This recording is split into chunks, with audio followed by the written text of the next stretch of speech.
예, 오늘 예수님의 자기선언, 우리가 함께 그 6번째 시간으로 말씀의 은혜를 나누고자 합니다. 요한복음에 보면 예수님의 자기선언이 총 몇 가지가 나온다 그랬죠? 7가지의 자기선언이 나옵니다. 예수님의 7가지 자기선언. 우리 4월달부터 우리가 하나씩 그 예수님의 자기선언을 함께 묵상해 왔는데 5월 가족의 달에 우리 가족에 대한 말씀으로 잠깐 멈췄었어요. 그리고 오늘 다시 예수님의 자기선언 6번째 시간입니다. 앞서 함께 나눴던 5개의 예수님의 자기선언 까먹으셨을까봐, 잊어버리셨을까봐 다시 한번 좀 이렇게 묵상하면서 나아갈 텐데요. 예수님이 제일 처음 요한복음을 통해 이렇게 말씀하셨어요. 나는 세상에 죄송해요. 저게 잘못됐네요. 첫 번째가 나는 생명의 떡이다예요. 나는 생명의 떡이다. 자막을 보시면서 이걸 발견하신 분은 정말 말씀을 잘 이렇게 마음에 새기고 계신 분이에요. 나는 생명의 떡이다.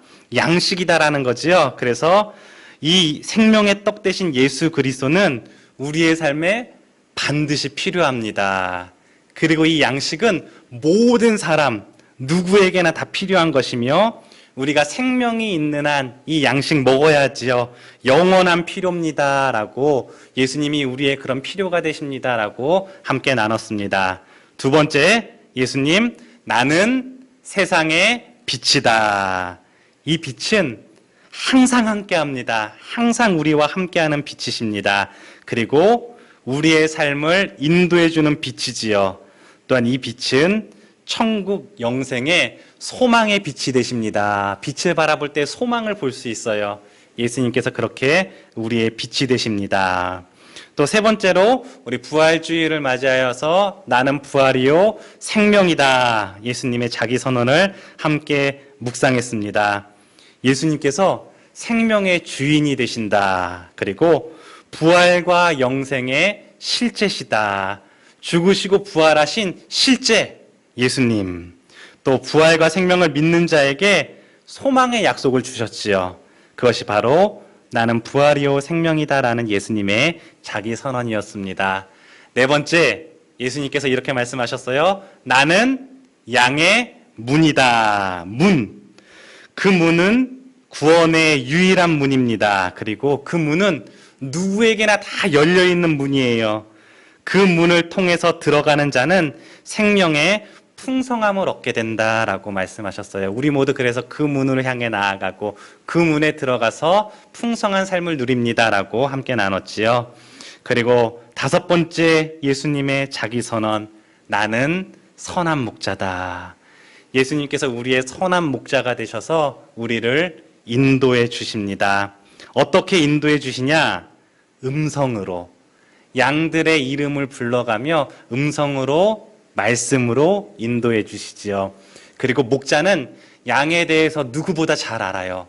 나에 대해서, 나의 삶, 또 마음, 상황, 모든 것을 가장 잘 아시는 주님.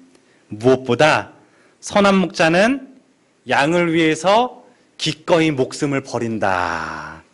그리고 정말로 양을 위해서 목숨까지 버리신 분은 오직 예수님 뿐이시다라고 그렇게 함께 나눴습니다. 예수님이 우리의 선한 목자가 되십니다. 그리고 오늘 6번째 시간입니다. 6번째 예수님의 자기 선언. 나는 길이요 진리요 생명이다. 나는 길이요 진리요 생명이다. 예전에 함께 동역하던 목사님께서 포항에 한 교회 담임 목사님으로 그렇게 가시게 됐습니다. 한 번은 가족들과 함께 포항에 이렇게 여행 삼아서 목사님이 섬기는 교회를 찾아간 적이 있습니다. 그런데요, 내비게이션을 보면서 이렇게 포항의 교회를 찾아서 목적지를 향해 가는데 목적지가 거의 다 도착했는데 이상하게 길이 없어진 거예요. 내비게이션이 계속 길을 안내하지만 그 길이 나오지 않습니다. 최근에 그 주위를 새로 공사해서 그런지 내비게이션은 계속해서 막다른 길을 안내해 주고 있었습니다. 교회가 이렇게 시골 언덕의 그 꼭대기에 있었어요. 그리고 그 교회를 올라갈 수 있는 길은 하나밖에 없었습니다. 이렇게 양쪽으로 길이 있는 것이 아니라 언덕 꼭대기에 유일하게 길 하나가 있었습니다. 헤매고 헤매다 결국 목사님께 전화를 걸어 길을 물어보았습니다. 그리고 목사님 설명을 들으면서 차를 돌려서 가는데 그 설명을 듣고 따라가니까 정말로 지도에도 없는 길이 나타났습니다. 내비게이션도 모르는 그런 길이 나타났습니다. 그런데 그 길을 따라 올라가면서도 마음에 의심이 생깁니다. 길이 너무 이상했어요. 너무 좁은 길이고 골목골목 차 한 대 겨우 올라갈 수 있는 좁은 길, 집들도 막 다닥다닥 붙어있는 막다른 길처럼 보였습니다. 그런데 꼭대기에 올라서 이렇게 커브를 도니까 정말 예쁜 교회가 나타났습니다.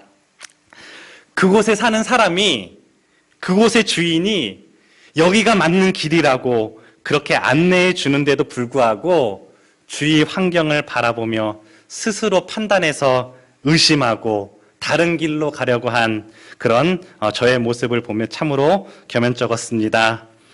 오늘 말씀에 보면 예수님께서 이렇게 말씀하시지요. 나는 길이요 진리요 생명이다. 오늘 본문 말씀의 배경을 보면 예수님께서 제자들에게 그들의 곁을 떠나가셔야 한다는 사실을 말씀하십니다. 인류의 죄를 짊어지시고 고통과 고난 그리고 죽임 당하실 것을 말씀하시지요. 그것을 들은 제자들, 지금까지 그들의 삶을 인도하셨고 그들의 정신적인 기둥이 되셨던 그 주님께서 떠나신다는 그 말씀을 들으니, 내가 믿고 의지하고 따르던 주님께서 떠나신다고 하니 제자들이 깊은 근심에 사로잡히게 됩니다. 그런 제자들을 향해 예수님께서 오늘 1절 말씀 이렇게 말씀하시지요. 너희는 마음에 근심하지 말라. 얘들아, 근심하지 마. 내가 떠난다고 근심하지 마. 그러면서 예수님의 이 떠남은 너희를 위하여 거처를 예비하러 가는 것이며 그곳은 아버지의 집이다. 아버지의 집을 내가 예비하러 간다라고 그렇게 말씀하십니다. 우리 본문 2절 말씀 같이 한번 읽어볼까요? 2절 말씀 시작. 내 아버지의 집에 거할 곳이 많도다. 그렇지 않으면 너희에게 일렀으리라. 내가 너희를 위하여 거처를 예비하러 가노니. 아멘. 그렇습니다. 예수님께서는 우리의 영원한 삶을 예비해 주셨습니다. 우리가 영원히 거할 처소, 아버지의 집을 준비해 주셨습니다. 그런데요, 잘 모르겠습니다. 영원한 삶이 무엇인지, 영원히 거할 아버지의 집은 어떤 곳인지, 그리고 그곳에 이르기 위해서는 어떻게 해야 하는지, 어느 길로 가야 할지 그저 막연하기만 합니다. 그래서 본문 5절 말씀에 보면 도마가 이렇게 말하지요. 주여, 주께서 어디로 가시는지 우리가 알지 못하거늘 그 길을 어찌 알겠습니까? 주님 모르겠습니다. 주님 모르겠습니다. 모르니까 불안합니다. 모르니까 걱정이 되고 모르니까 근심이 됩니다. 그런 제자들을 향해, 그리고 오늘을 사는 우리를 향해 주님께서 다시 한번 말씀하십니다. 내가 곧 길이요 진리요 생명이다. 원어를 살펴보면 이 길이라는 단어 앞에 정관사가 붙어 있어요. 그래서 주님께서 이렇게 말씀하시는 거예요. 내가 유일한 길이다. 내가 유일한 진리의 길이며 내가 유일한 생명의 길이다 라고 말씀하십니다. 진리는 영원한 것이에요. 그리고 진리는 변함없는 것입니다. 잠깐 있고 또 변하는 것은 진리가 아니지요. 참된 진리는 영원하고 변함이 없습니다. 그리고 생명은 오직 창조주만이 주관하시는 참된 가치입니다. 오직 하나님만이 주관하시는 참된 가치입니다. 주님께서는 오늘 불안과 염려, 근심 가운데 있는 제자들에게, 그리고 오늘 근심 가운데 살아가는 우리들에게 말씀하십니다. 너희에게 영원한 삶이 있단다. 그 삶은 풍성한 삶이야. 아버지의 집에서 누릴 수 있는 영원하고 참된 가치가 있는 삶이란다. 그리고 내가 바로 그 영원한 삶으로 가는 유일한 길이란다. 주님께서 말씀하십니다.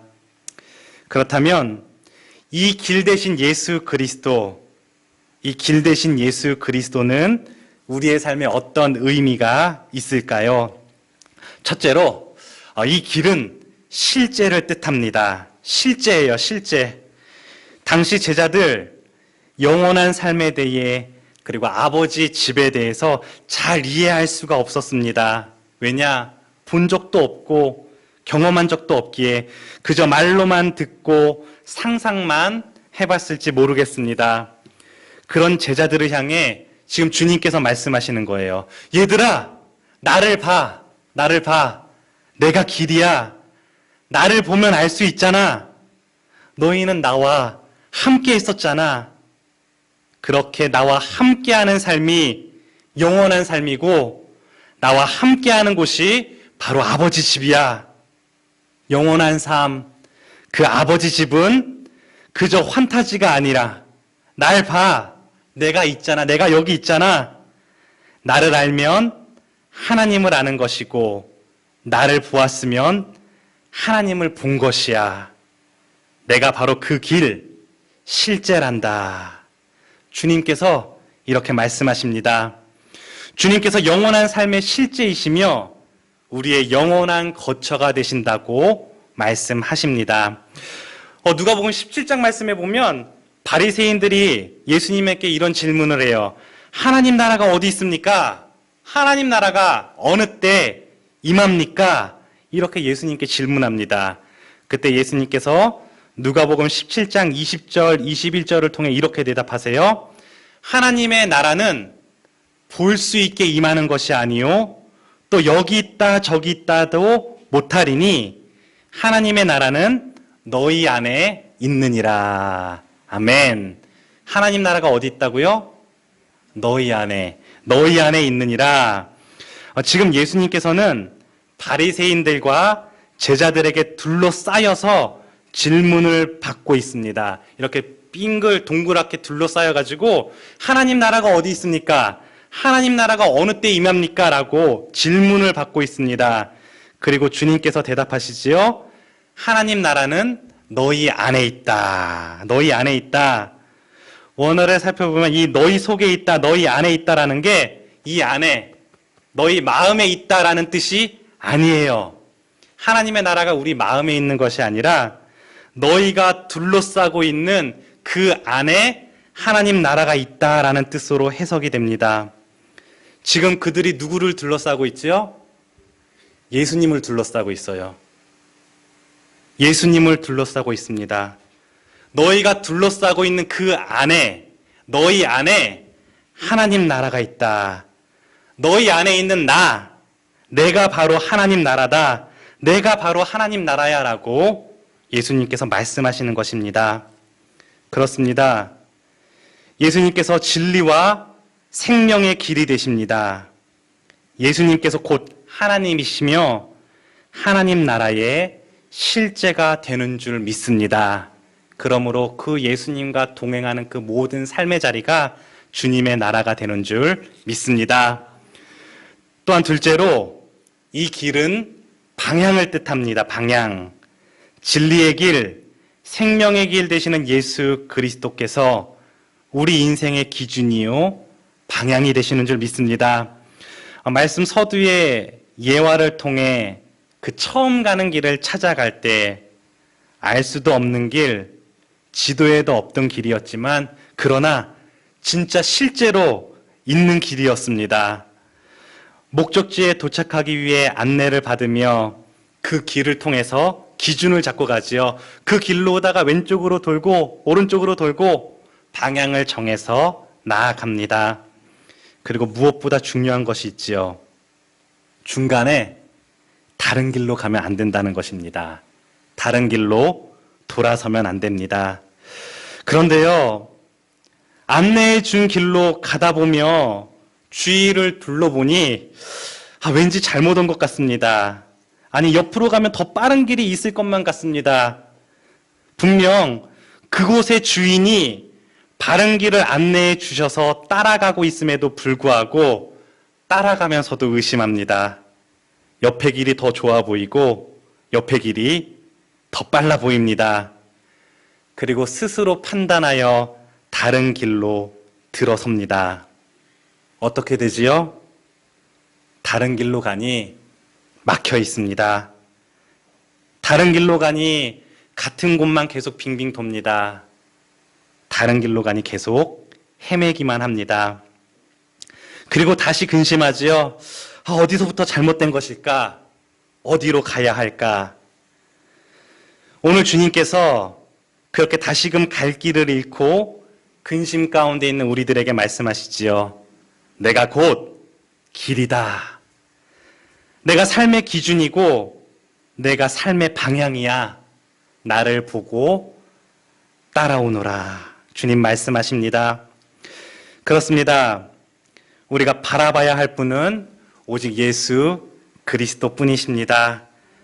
우리의 기준은 오직 예수 그리스도, 우리가 따라가야 할 길은 오직 예수 그리스도이십니다. 그러므로 오늘도 우리의 삶의 기준, 우리의 삶의 방향이 예수 그리스도가 될 수 있기를 주님의 이름으로 축원합니다. 마지막으로 이 길은 방향을 뜻하지요. 방법을 뜻합니다. 방법. 우리가 어떠한 문제를 만났을 때, 또 그 문제를 해결하기 어려울 때 이런 표현들 많이 쓰지요. 해결할 길이 없습니다. 문제를 풀 길이 없습니다. 무슨 뜻이지요? 방법이 없다는 것입니다. 여기서 길이란 방법을 뜻합니다. 예수님께서도 어떻게 영원한 삶, 아버지의 집에 이를 수 있습니까? 라는 제자들의 근심 어린 질문에 그 방법을 말씀해 주십니다. 내가 곧 길이다. 내가 곧 진리에 이르는 길이며 내가 곧 생명에 이르는 길이다. 그러면서 본문 6절에 말씀하시지요. 나로 말미암지 않고는 아버지께로 올 자가 없느니라. 그 방법을 말씀해 주십니다. 오직 길 대신 예수님을 통해서만 아버지께 이룰 수 있습니다. 오직 예수님만이 하나님 아버지께 이룰 수 있는 유일한 길이며 유일한 방법이 되시는 줄 믿습니다. 그러므로 오늘을 사는 우리 또한 이 땅에서 승리하는 삶을 살 수 있는 방법, 오직 예수님 뿐인 줄 믿습니다. 예수로 생각하고 예수로 판단하고 예수로 살아갈 때 그 삶이 진리와 생명의 삶이 될 줄 믿습니다. 그러므로 오늘도 가정에서, 일터에서, 삶의 자리에서 예수님이 우리의 삶의 길, 삶의 방법이 될 수 있기를 소망합니다. 삶의 자리에서 계속해서 우리가 많은 질문을 받을 거예요. 그리고 스스로에게도 많은 질문을 할 것입니다. 또 삶의 자리에서 판단하고 결정해야 할 많은 일들이 있을 때 그렇게 한번 묵상해 봤으면 좋겠어요. 예수님이라면 어떻게 하셨을까? 우리에게 방법을 알려주시는 주님. 예수님이라면 어떻게 하셨을까? 길 대신 예수님의 삶을 묵상하며 그 걸음을 따라가고 그 말씀을 따라가고 그 삶의 방법을 따라 나아갈 수 있기를 주님의 이름으로 축원합니다.